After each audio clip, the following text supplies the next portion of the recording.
So I, 18, female, have an older stepsister, Jade, 22, female. Jade is a terrible person, and I really don't like her. The feelings are mutual because I'm sure Jade hates me even more than I hate her. My mom married her dad when I was 14 and she was 18, and I did try to get along with her in the beginning, but my efforts were never reciprocated.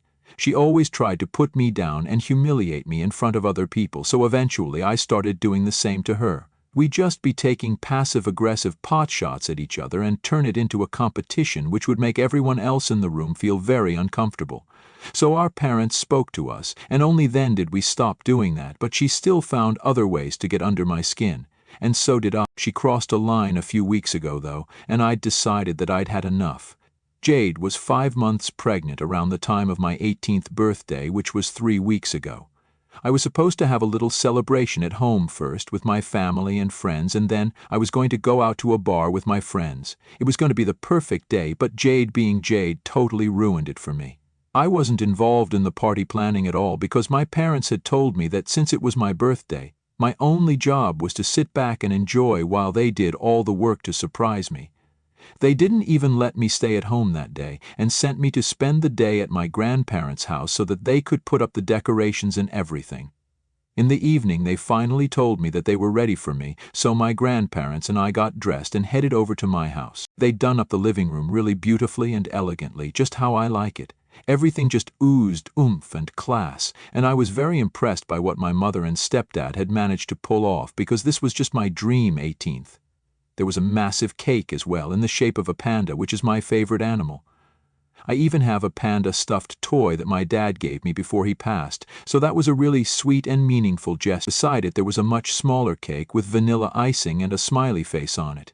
I was kind of confused about it, and asked my mom about the smaller cake, and she told me that it was what Jade had brought for the party. It made me very suspicious that Jade had brought anything for the party at all, let alone a cake, and I could sense that something was off. But it was my birthday, and I didn't want to ruin it by overthinking, so I ignored the cake and Jade standing beside it. Which I probably shouldn't have. The guests started arriving after a while, and once everyone was there, we decided that it was finally time to cut the cake/S. Everyone sang the song. I cut the cake, and people looked really happy all around. I was just about to cut the second, smaller cake because I'd assumed that if Jade really had brought that for me, then she'd want me to cut that one as well. But she stopped me and told me that she actually had an announcement to make with a really smug look on her face, and that's when I knew that this cake wasn't meant for me at all. She confirmed what I already had been thinking and announced that it was actually a gender reveal cake, which led to very excited clapping and squealing from my family. Not my friends, though. They knew my feelings towards Jade and refrained from showing any emotion about her announcement at all. It was exactly as I'd feared, but I couldn't really yell at her right then and there because I didn't want to throw a temper tantrum and ruin my own birthday party. I'm pretty sure that that's exactly what she'd wanted in the first place, so by keeping my cool, I was taking the high road instead of playing right into her hands.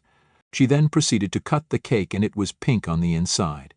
I put on my best smile and even hugged her first before her boyfriend could, since she was standing right beside me. For the next half an hour, people pretty much forgot about their real purpose to gather at my house that day, and it became the Jade Show once more. Everyone was congratulating her, talking to her about baby names, and just being generally excited for her. I wouldn't even have resented any of that had it not been on my birthday. My mom made sure that I was all right, but after that, even she joined in on the excitement over the gender reveal. My stepdad obviously had forgotten about me entirely, and even though I try my best not to be bitter about my real dad not being around anymore, it was hard for me in that moment to avoid the bitterness. Had my own dad been around that day, he would have made sure that nobody forgot about me. So I spent the rest of the party sitting with my friends and quietly finished the slice of cake. Just my own, though. I didn't even touch Jade's gender reveal cake because I was repulsed by her. After around 45 minutes, I decided that I couldn't take this anymore, and it was time for my friends and I to leave. So we said our goodbyes and headed straight to the bars so that I could at least enjoy the rest of my night. My friends were really helpful and tried to make me feel better, and after spending some time with them, I did indeed feel better. But I wasn't going to forget the way Jade stole my 18th birthday from me and made it all about herself. It just wasn't forgivable. and I knew that sooner or later I'd definitely do something to get back at her. And just 2 days after my birthday, Jade told us that her boyfriend had proposed to her and she'd said yes, so they were now officially engaged. My parents were thrilled about it and decided to throw them a party to celebrate their engagement, and I was extremely jealous of that because here she was being celebrated again and again just because she got knocked up, and she couldn't even let me have one day for my birthday.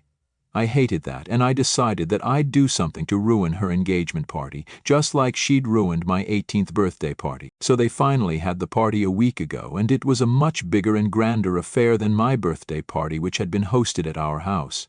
My parents had booked a fancy restaurant for the evening, and they'd gone all out and invited all of our family friends, and of course Jade's boyfriend's family and friends as well. I was on my best behavior that day and during the days leading up to the party because I knew that what I was about to do would piss my parents off really bad, and I didn't want them to realize how hurt I was, or else they might prevent me from executing my plan at all.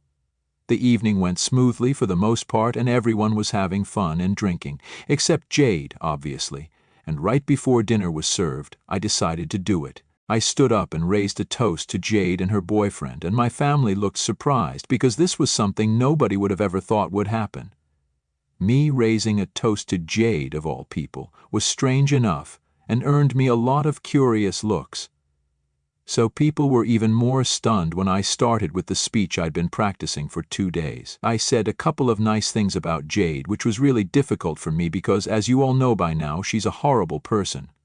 But I had to power through it somehow to get to the most important part of my speech. I started narrating this one conversation between my mother and Jade that I'd overheard a few months back.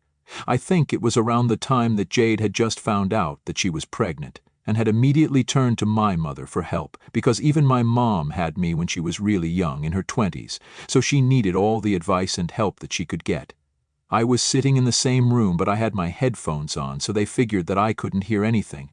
But I could. I was in between songs, and the second I realized that Jade and my mom were talking about something serious, I decided to pay attention, because I wanted to know why exactly Jade and my mother were whispering right in front of me. Apparently they'd been talking about how Jade just didn't feel ready for a baby yet, and was only putting on a brave and excited front because she didn't want her boyfriend to feel disappointed.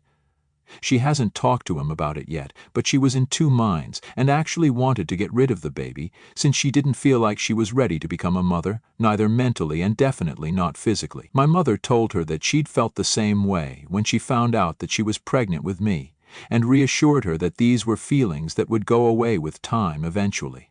She said that it was totally normal to be nervous about something as big as this, and she'd definitely feel differently a few months in. Then, Jade said something that even I was shocked by and had to try hard to prevent the shock from showing on my face. She told my mother that even if she did manage to come to terms with the pregnancy and prepare herself for it both mentally and physically, she still had her doubts about her boyfriend. She said that she thought her boyfriend was still extremely immature and irresponsible, and didn't believe that he was ready to be a dad yet. He wasn't even ready to commit to her and get married, so she was doubtful if he'd commit to fatherhood, since that was a much bigger deal to her right now. She was essentially just complaining that her boyfriend hadn't proposed to her yet, even though they'd been together for 6 years and were even about to welcome a baby together.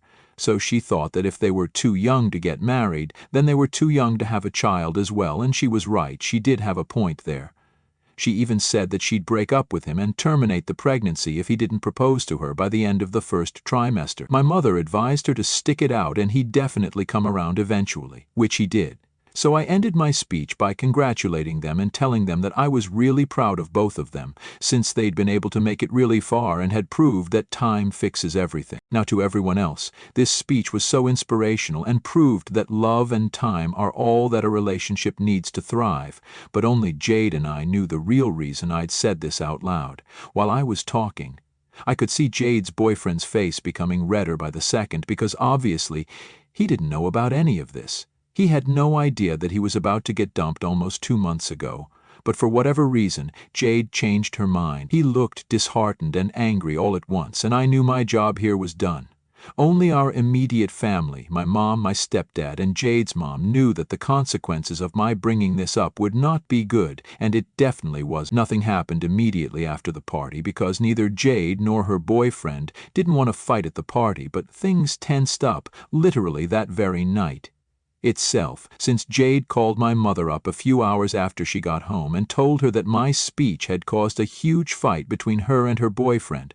Just as I'd intended. It's been a week since then and they're still fighting, because obviously her boyfriend feels really betrayed that she didn't have any faith in him. She's been arguing that the only reason she even said all that to my mom was because she felt lost and needed advice, since he always seemed too busy to have time for her, and she didn't think that he was taking this whole thing as seriously as he should.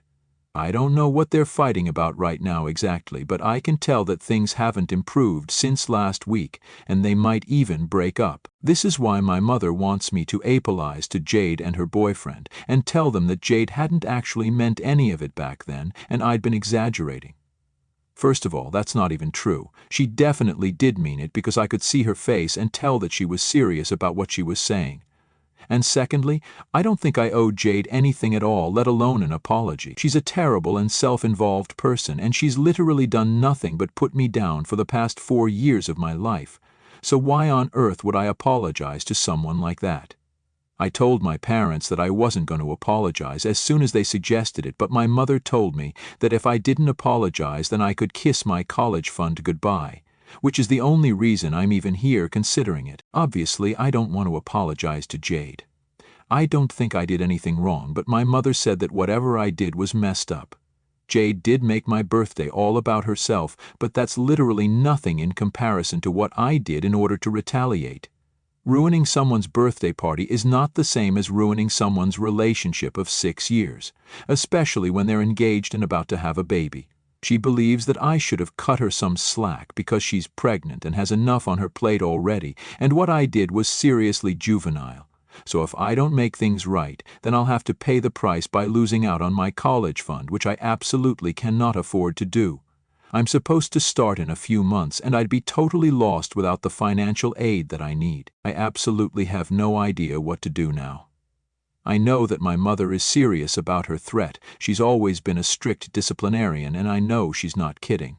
I obviously have no interest in even speaking to Jade, let alone apologizing to her for something that I really think she deserved, but my mother also has a point. I did enjoy the second half of my day when I was out with my friends, so it's not like she ruined my whole day, just the party at home. But even then, there's just a lot of bitterness and resentment there, and I can't seem to get over that, which is why I'm here for answers, because I think I need a stranger's perspective on this right now. Am I the a-hole for trying to ruin my stepsister's relationship at her engagement party after she did a gender reveal at my birthday party without asking me? Update 1. So, I've read and gone through all the opinions here, and I've also done some contemplating myself, and come to the conclusion that I absolutely do not need to apologize to Jade.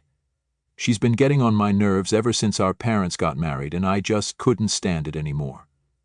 Even when we're no longer living together, she can't stand the fact that I'm finally happy and tries her best to hog the limelight all the damn time. It's like her life has no purpose if she's not trying to push someone to their very limit. And isn't this exactly what she wanted from me anyway? She wanted me to react badly to what she'd done so that people would sympathize with her and make me look like the bad guy here, which is exactly what's happening. Except that now I just don't care. My mother can side with her stepdaughter all she wants. It makes no difference to me anymore. She can't keep my college fund from me, though, because I spoke to my grandparents, my dad's parents, and they informed me that my mom was just bluffing to scare me into apologizing because legally she cannot withhold that money from me. My dad left it behind for me before he passed, so now I have no reason to be afraid of anything, and no incentive to apologize either. And if you really think about it, then, I did Jade's boyfriend a favor by letting him know what Jade had been saying earlier. The poor guy deserved to know. I've also made up my mind that I'm going to move out now because clearly my mother and my stepdad are both more concerned about Jade. My mother has been very curt and cold towards me since the party, and my stepdad has stopped speaking to me altogether, which isn't even surprising. They can keep Jade and I'll go away, because that's obviously what they want. My grandparents have agreed to let me stay with them, and in a few months I'll be leaving for college anyway, so this won't matter. I'm obviously hurt by everything that's going on, but I can't help the situation anymore since they've decided that Jade is the victim here and I'm the villain. So be it. I'll play the damn villain. If they want to remain blind to Jade's flaws and continue to worship her while treating me like crap, then maybe it's time for me to get the hell out of here. Update 2. Okay, I finally moved out today. I packed my stuff up with the help of my grandpa and moved into their house a few hours ago. They'd been on good terms with my mother even after my dad passed away, but now they didn't want anything to do with her after what I'd told them. My mother didn't even try to stop me, and the only thing she said was that I wasn't allowed to take my laptop because she'd gifted that to me. I didn't take it. It sucks that she doesn't care anymore, but I should have seen this coming. After she got married, her priorities changed, and she went from being my mother to my stepdad's wife. Sure, they did try to make it seem like they treated me and Jade equally well, but only I was aware of the truth. They hid it well from the world, which was why they'd throw me grand birthday parties and buy me really expensive gifts once in a while, to pacify me and make me believe that they really did love me. But materialistic gifts can't replace the love and affection that kids expect. Maybe I was okay with it for a while and tried to force myself to believe that they did love me just as much, but now I just cannot pretend anymore. It's Jade who's their #1 priority, and it always will be. I can't change that. No matter how much I cry about it, but I can remove myself from the situation so that it doesn't hurt anymore, so that's what I'm doing now. I bet Jade will have a field day when she learns that I've moved out. She did send me a text last night gloating about how, despite my best efforts to break them up, she and her boyfriend are still together, but I ended up losing my family I had since she knows that my mom isn't speaking to me anymore. That really stung because it was a dig at me not having a dad now, and I think that was just disgusting. My dad passed away 2 years ago from Parkinson's, and he was really young as well. My parents got divorced when I was just 4, but they'd continued to co-parent me, and my dad had always been the fun parent. I'd always been more connected to him, so losing him was the biggest tragedy to ever happen to me, and for Jade to make fun of that was just awful. I've never mocked her parents' divorce because I know that would be unacceptable, and I expected the same from her, but clearly I shouldn't have. She is trash, and she always will be. I'm actually really happy that I didn't apologize to her and decided to move out instead. My mother, my stepdad, and Jade are all the same kind of people. Even during the time that my mother was dating my stepdad, she'd leave me at my dad's place for hours, even though it was her turn to take care of me, knowing that he was sick. But he never made me feel like I was a burden on him. Jade wasn't really nice to me back then, but she'd at least be civil since our parents weren't married yet, so I wasn't like a direct competitor. That's my guess as to why she hated me so much. But the point is, my mother didn't make much of an effort to build a real, meaningful relationship with me, unlike my father. And after she started dating my stepdad, whatever weak little relationship we'd managed to build also faded into the background, as she thought that her new family was more important to her. I'm just trying to make sense of it all right now, since even though it was my call to move out, I still feel awful. Don't get me wrong, I love my grandparents and think they're the absolute best, but I also can't bring myself to accept the fact that my mother just doesn't care. It's hard for me to stomach that. And maybe someday I will, but right now I can't. It hurts too much. Jade was right in a way, because even though I didn't lose the only family that I had, I did end up losing the only parent. I still have family who love me, like my grandparents and aunt, my dad's older sister, but they can't replace my mom. I know I was just complaining about how we didn't have a strong mother-daughter bond, but at least it was there, no matter how weak it was. But now we've both chosen to sever those ties, and it just sucks. I'm all over the place right now, and I think I might start crying, so I'll end it here. Thank you guys for all the advice and kind words. It really does mean the world to me. Update 3. Hi. It's been a while since I moved out, and I just thought I'd update you guys on what I'm up to now. I started college a couple of months ago, and it's been great, better than anything I'd imagined. I've also started therapy to deal with my baggage, and I've got to say, it really does help. I don't speak to my mother, stepdad, or Jade anymore, and haven't heard from them since I blocked them, and they didn't make any extra effort to get in touch with me either. And you know what? I'm okay with that. I still have people like my grandparents, my aunt, and my friends who I can count on and who'll have my back for sure. That's all I need, honestly.